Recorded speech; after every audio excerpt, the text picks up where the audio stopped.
Hello student, this is our second video of distribution law. In this video we are going to learn the 4 points. First point is solubility and distribution law.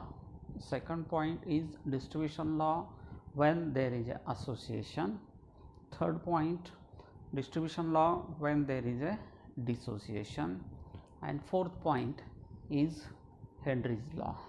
Now let us see these 4 points one by one.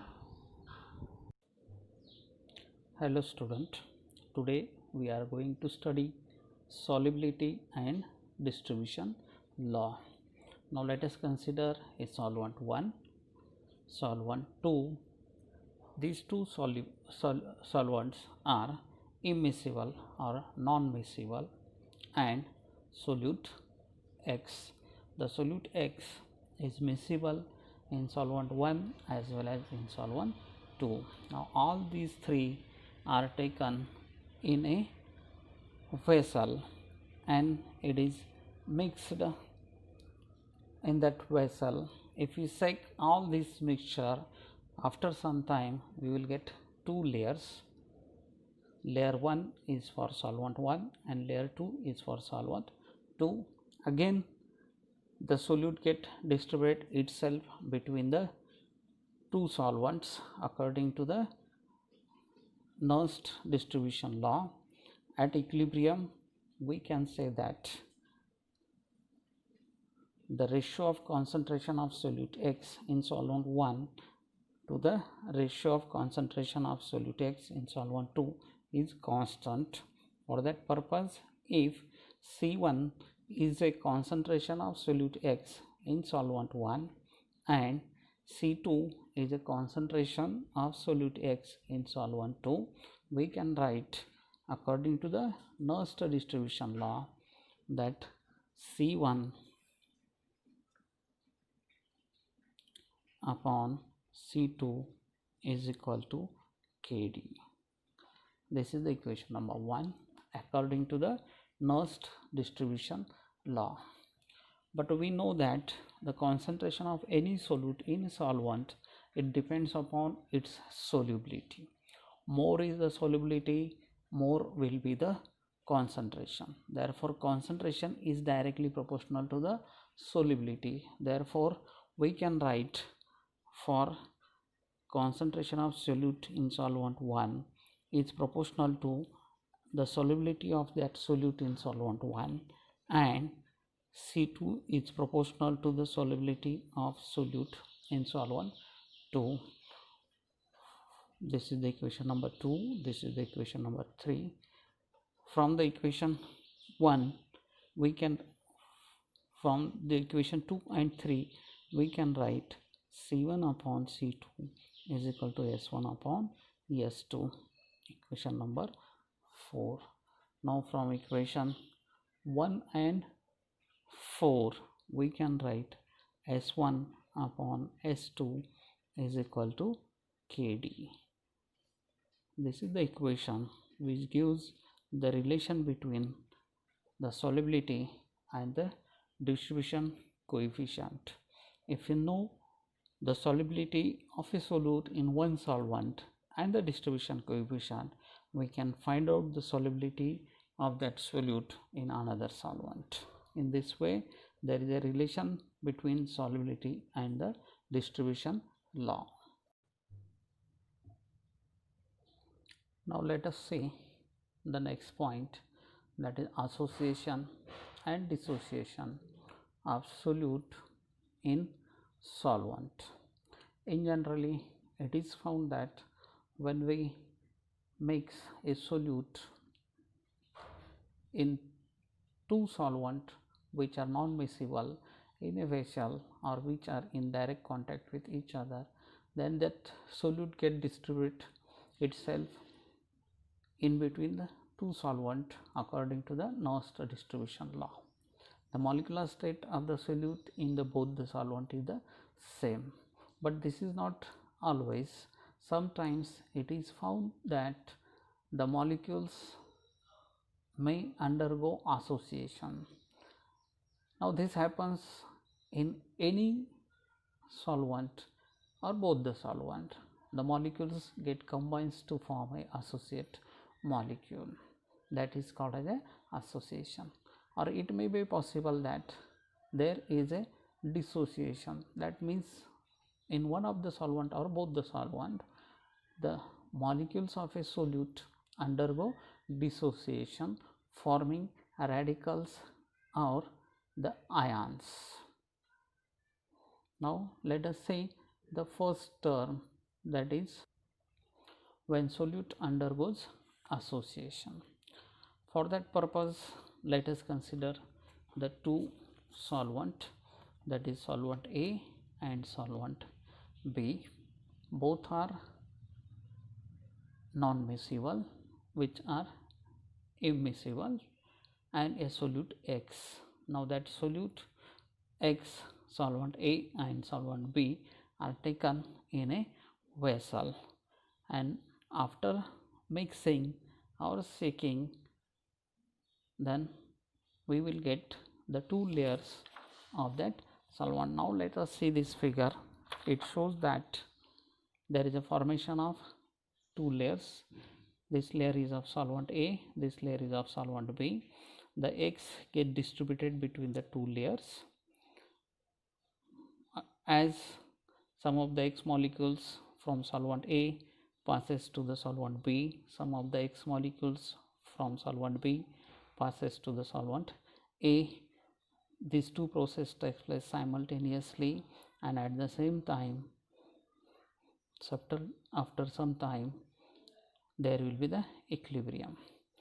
Now it is found that in this case, in solvent B, some n molecules of X combines to form a associated molecules of X.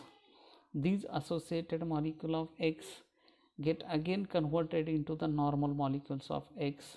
That means in this case also there are two processes in which X get converted into associated molecule and associated molecule get converted into the normal molecule. These two processes takes place simultaneously. After some time, there is a equilibrium. In this way, there are two equilibriums in this experiment. One is this equilibrium in between the normal X molecule, and another is in between these two molecules, that is normal X molecules and the associated X molecule. Now let us consider that the concentration of X in solvent A is C1.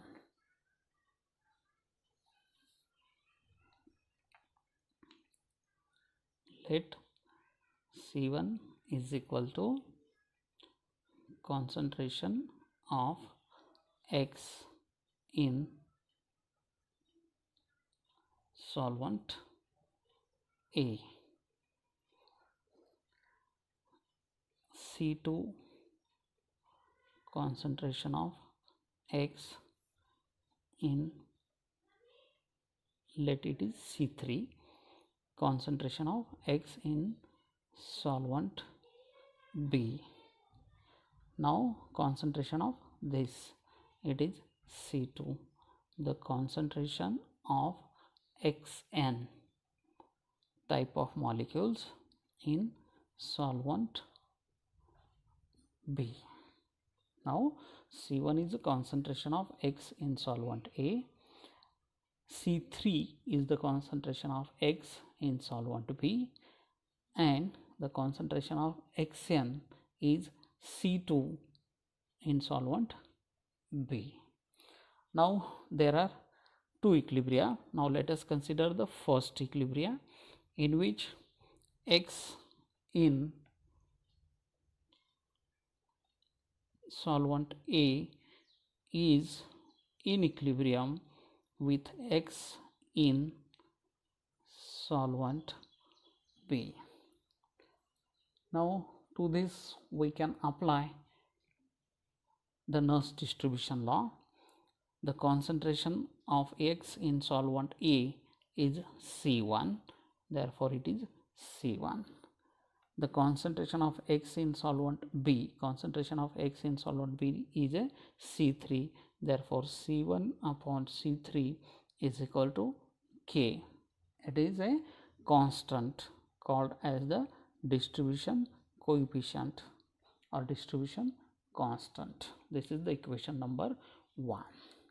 Now there is another equilibria. That equilibria exists between n number of molecules of X, that are the normal molecule of X, and associated molecule of Xn. Now to this is also in equilibrium. There is also a equilibria, therefore we can apply the law of mass action to this equilibria. If you apply the law of mass action to this equilibria, we will get the equilibrium constant Kc. This equilibrium constant Kc is equal to molar concentration of product, that is the molar concentration of Xn, to the molar concentration of a reactant raised to power number of moles or the molecules, therefore it is raised to power n. Now this is the molar concentration of Xn, that means Xn type of molecule in solvent B. Now that concentration is C2, that concentration is C2, therefore we can write C2 divided by the molar concentration of X type of molecules in solvent B. In solvent B, its concentration is C3, therefore it is C3 raised to power n as it is equal to Kc, right? Now take nth root of this equation, whatever may be this equation, take nth root of that equation. If we take nth root of that equation, we will get nth root of C2 divided by C3 is equal to nth root of Kc, equation number 2. Clear? We take the nth root of this equation, we will get this equation. Now this divide the equation 1 by equation 2. If we divide equation 1 by equation 2, we will get here C1 upon C3 divided by nth root of C2 divided by C3 is equal to K upon nth root of Kc.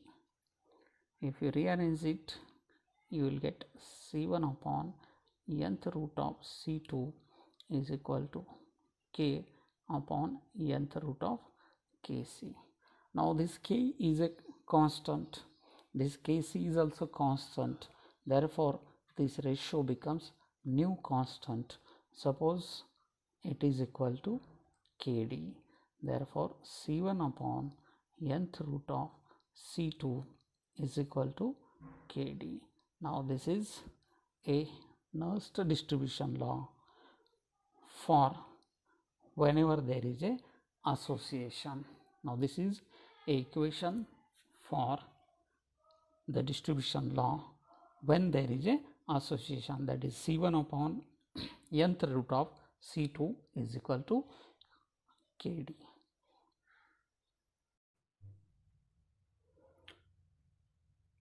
Now let us say when solute undergo dissociation. Again consider the two solvents, solvent A and solvent B. These two solvents are immiscible, non-miscible, and a solute is considered. That solute X is soluble in both solvent A as well as in solvent B.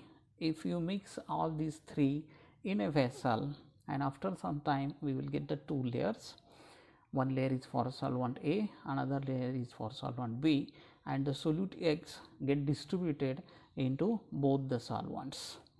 Now this is the solute X in solvent A, this is the solute X in solvent B, but in this case it is found that the solute X get dissociated into Y plus Z. Therefore, there are two equilibria. One equilibria is in between the number of molecules of solute in X to the molecules of X in solvent B and to the molecules of X in solvent A. This is the first equilibrium. Another equilibrium is in between the molecules of X and its dissociated molecule, that is dissociated form of X and undissociated form of X.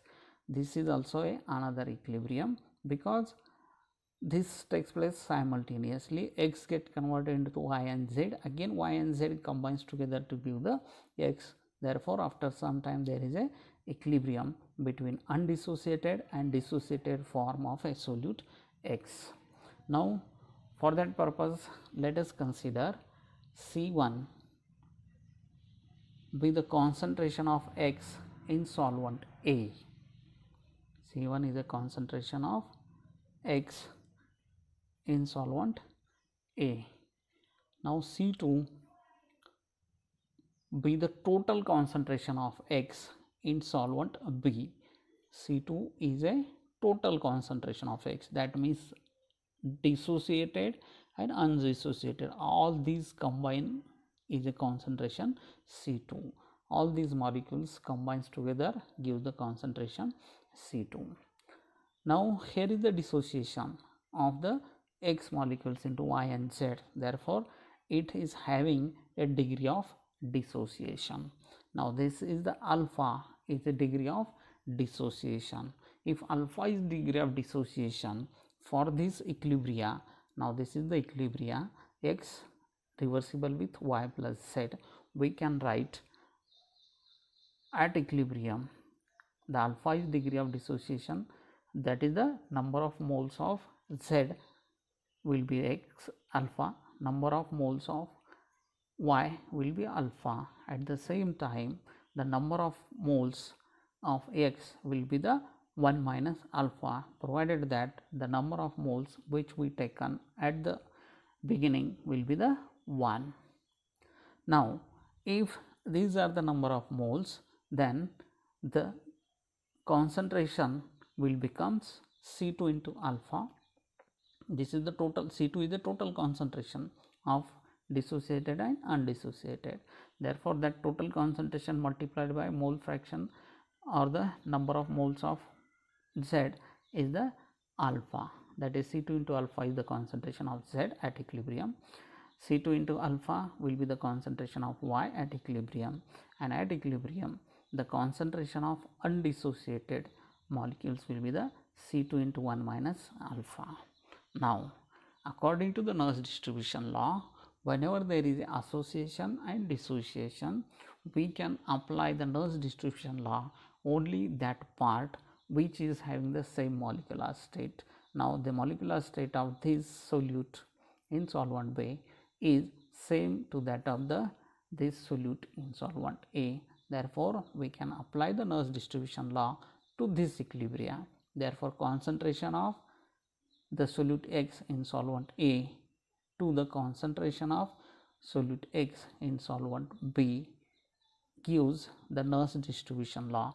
Therefore, the concentration is C1 and the concentration of this is C2 into bracket 1 minus alpha is equal to Kd. Now this is the new modified equation for the distribution law when there is a dissociation in one of the solvent.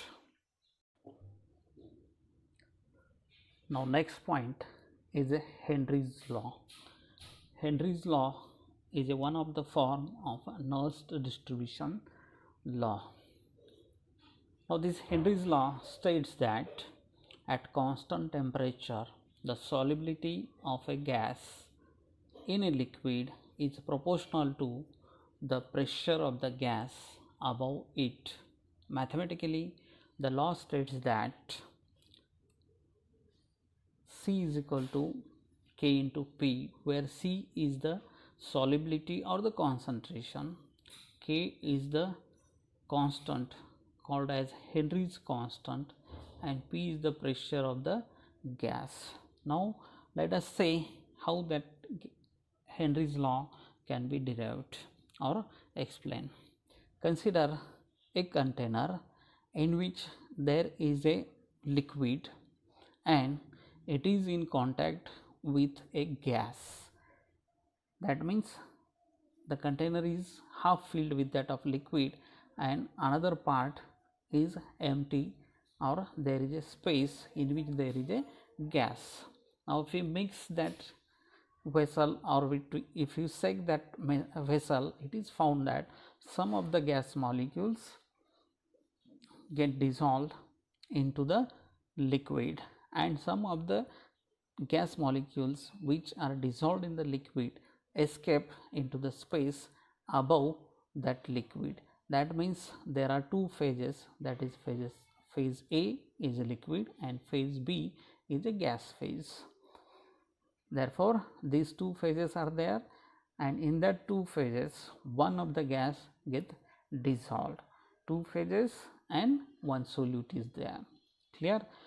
Now this process of dissolving and evolving of gas takes place simultaneously. There will be a equilibrium between these two processes after some time, and at constant temperature there is a equilibrium.